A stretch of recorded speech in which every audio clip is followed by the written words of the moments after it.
Okay, the first exercise is exercise 1A, and that involves simply putting your middle finger and your ring finger on the first, second, third fret, middle finger on the thickest string here, ring finger on the thinnest string, making sure that your fingers are kind of pointing angle towards you and you're playing slightly on the sides of your fingers as well. And then you just leave that shape on and then go and do something else. Go and watch TV, go and talk to someone on the phone or talk to someone you live with.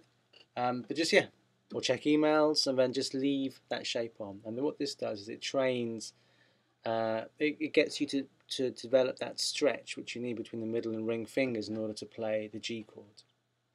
So that's exercise 1A.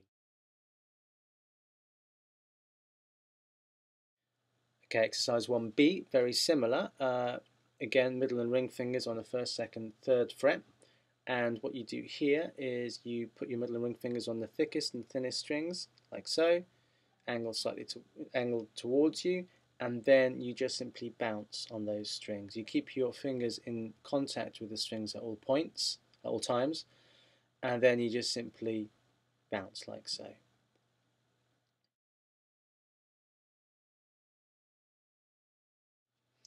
Exercise 2A, middle and ring fingers again on thickest and thinnest strings, and then what you do here, middle finger is going to stay on throughout, but your ring finger is going to come off and on like so, whilst your middle finger stays on.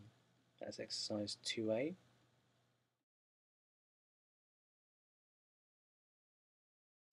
Exercise 2B, same again, middle and ring fingers on thickest and thinnest strings. Here your ring finger stays on throughout, and your middle finger is going to be the one that comes off and on like so.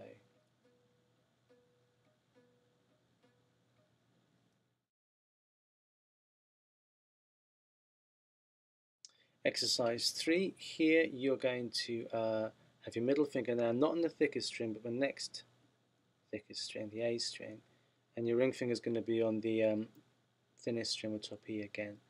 And what you do here is you just simply alternate landing your fingers on these two notes.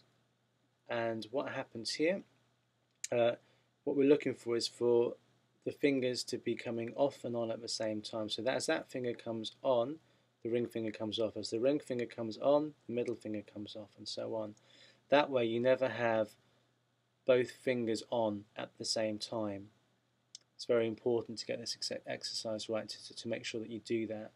What you do here, what can happen is sometimes you have your middle finger on, then your ring finger lands and you temporarily have both fingers on, and then you take your middle finger off, and then you put that down, and then both fingers are on again for a second, and then you take your fingers off. That would be wrong. That's not what we're looking for. We're looking for both fingers to be to never be on at the same time,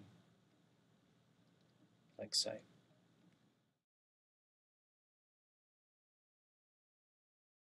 Okay, exercise 4, very similar to exercise 3, but this time your middle finger is on the thickest string and your ring finger is here on the thinnest string. And here again you alternate between the two, making sure your fingers are never both on at the same time. As your middle finger comes on, your ring finger comes off. As your ring finger comes on, your middle finger comes off. It's like so.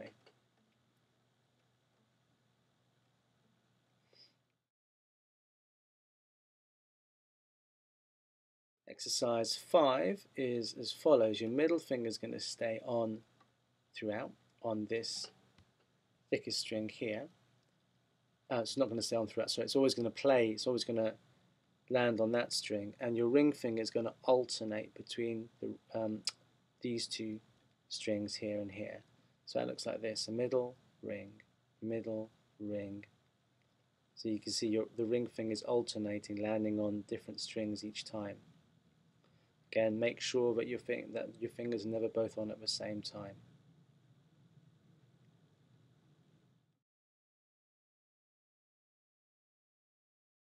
Exercise 6 is very similar again. This time, though, your ring finger stays on this string here, or will always be playing that note there, landing on that note there, and your middle finger will alternate between these two strings. So that looks like this.